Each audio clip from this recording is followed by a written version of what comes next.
이번에는 초월 대수 비용 함수, 트랜스로그 비용 함수를 이용을 해서 총 요소 생산성을 구하게 되는 사례를 살펴봅니다. 초월 대수 생산 함수를 이용할 때와 아주 비슷한 절차를 거치게 됩니다.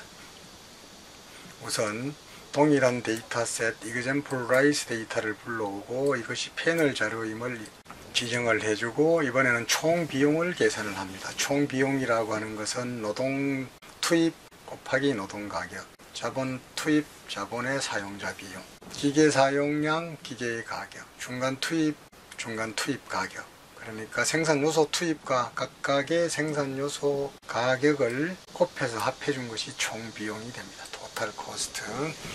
그 다음에 역시 각 변수를 평균에 대해서 표준화 시켜줍니다. 자, 이 평균에 대해서 각 변수들을 자기 자신의 평균에 대해서 각 변수들을 표준화 시켜주는 과정은 연구자에 따라서 어떤 연구자들은 이렇게 해주기도 하고 어떤 연구자들은 그렇게 해주지 않는 경우도 있습니다.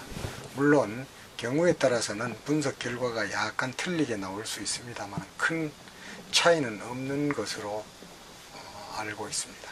그 다음에 각 변수들을 로그 변환을 하고 그 다음에 타임 t 변수를 정의를 해주고 그 다음에 각 요소들의 비용목 코스트 쉐어를 계산을 해주고 그 다음에 초월 대수 비용 함수의 독립변수, 종속변수와 독립변수로 사용될 모든 변수들을 계산을 해주고 그 다음에 비용 함수에 사용될 모든 독립변수들을 DEPND라는 매크로로 만들어서 기억을 한 다음에 비용 함수를 우선 고전적인 최소자승법을 통해서 추정을 하고 그 추정 결과를 COEF라는 매트릭스 형태로 보관을 합니다.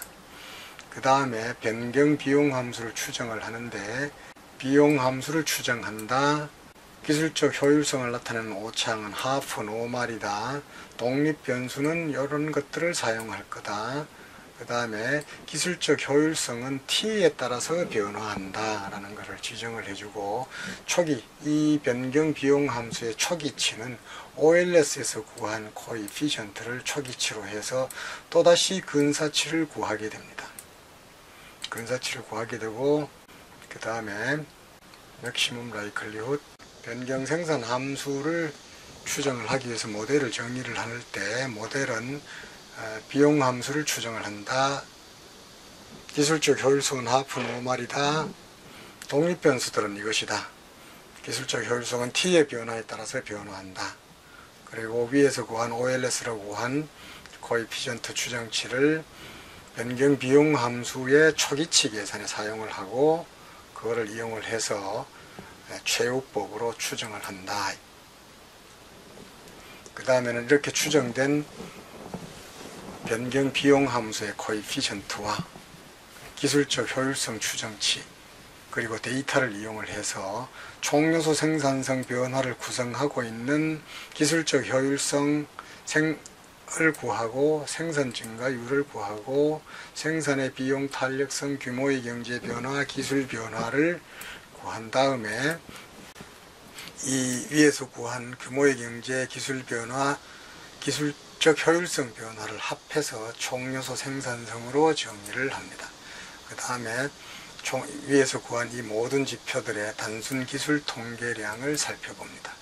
이렇게 구해보게 되면은 총요소 생산성 변화는 마이너스 3.2%, 규모의 경제는 마이너스 3.9%, 기술 변화는 마이너스 3.8%, 그 다음에 기술적 효율성은 3.3% 개선되었다라는 것을 확인을 할 수 있습니다. 물론 이런 단순 기술 통계량은 개별 기업별로 구할 수도 있습니다. 그 다음에는 비용 함수를 이용을 할 경우 또 다른 아주 재밌는 분석이 가능한데 바로 그것은 이윤의 변화입니다. 이윤의 변화. 자, 이윤의 변화는 어떻게 구성되어 있는가 하는 것은 생산성의 경제학 교과서에 설명을 하고 있습니다. 이윤의 변화, 먼저 생산 요소 가격의 증가율을 계산을 하고 가격 증가율을 계산을 하고 그 다음에 전체 생산 요소의 가격 증가율을 이미 정의된 수식에 따라서 계산을 합니다. 그 다음에 총 수입을 계산하고 총 이윤을 계산을 한 다음에 이윤 증가율의 구성 요인을 이윤 증가가 어떤 요인에 의해서 이루어졌느냐, 가격이 증가해서 이윤이 증가했다, 산출량이 증가해서 이윤이 증가했다, 산출물의 가격이 변화해서 이윤이 증가했다, 이런 구성 요인으로 나누겠다는 겁니다. 그 다음에 이상에서 구한 이윤 증가율과 각 구성 요인들의 단순 기술 통계량을 살펴보았습니다. 그 다음에 여러분들이 원할 경우에는 이런 지표들을 각 기업별로 평균을 구해서 그래프로 그려볼 수도 있습니다. 스테이트 명령어 가운데 아주 파워풀한 명령어 중에 하나는 바로 컬랩스라는 명령어입니다.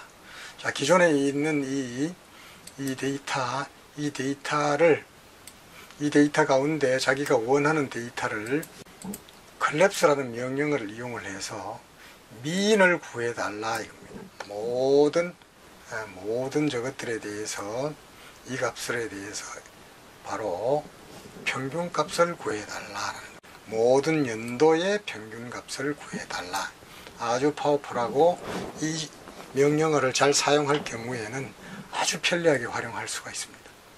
자, 그래서 컬랩스를 한 다음에 평균을 내어서 각 연도별로 평균을 내어서 그것들을 그래프로 한번 그려봅니다. 이러한 그래프가 그려졌다. 연도별로 모든 기업들의 평균을 내어서 보니까 이런 그래프 모습을 보여주고 있다. 그 다음에는 이윤의 구성을 역시 그래프로 그려보게 되면은 이런 그래프 형태로 표시할 수 있다. 물론 여기에서 이 그래프는 다소 애매한 그래프가 되겠습니다만은 여러분들은 나중에 이 개별 그래프를 별도로 그린 다음에 하나의 그래프로 합칠 수 있는 이런 방법도 있습니다.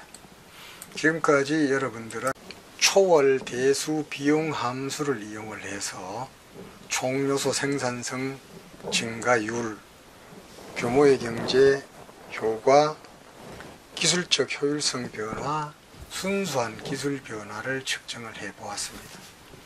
그 다음에 총 이윤이 산출물 가격 변화에서 오는지, 산출물 증가에서 오는지, 투입물의 가격 변화에서 오는지, 산출물의 가격 변화에서 오는지를 구분을 해서 살펴볼 수 있는 이런 방법론에 대해서 연습을 해 보았습니다.